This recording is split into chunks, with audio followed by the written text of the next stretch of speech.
Geneva, Reuters. A senior UN official said on Tuesday that Israel's killing of a disabled Palestinian man protesting against U.S.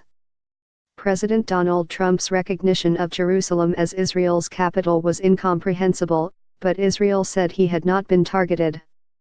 A statement issued by Zaid Rad al-Hussein, the UN High Commissioner for Human Rights, said wheelchair-bound Ibrahim Abu Thuraya was shot in the head by Israeli security forces close to the border fence with Israel on Friday. But the Israeli military said its own investigation had found that it was not possible to say what had killed Abu Thuraya and that no live fire had been directed at him during the dispersal of the violent demonstration. No live fire was aimed at Abu Thuraya. It is impossible to determine whether Abu Thuraya was injured as a result of riot dispersal means, or what caused his death, part of the military statement said.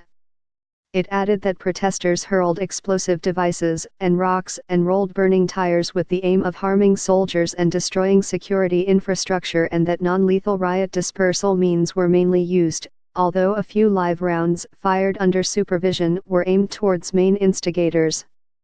Zaid said there was nothing to suggest Abu Thuraya was posing an imminent threat when he was killed, and the facts gathered so far by my staff in Gaza strongly suggest that the force used against him was excessive.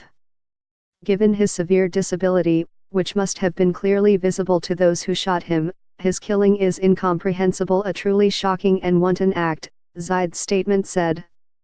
The Israeli military statement said numerous requests for information on Abu Thuraya's wounds had not been answered, and that if additional details are received, they will be examined and studied. Gaza medical officials said on Friday that Israeli troops had shot dead 4 people, including Abu Thuraya, and that 150 others were wounded by live fire during the protests. Most of the casualties were on the Gaza Strip border. In the West Bank, the Israeli military said about 2,500 Palestinians took part in riots against soldiers and border police officers.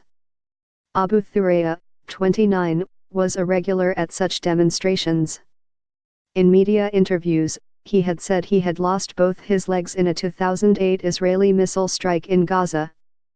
Zaid's statement said the Israeli response had resulted in 5 people being killed, including 3 deaths in Gaza, as well as more than 220 injured by live ammunition.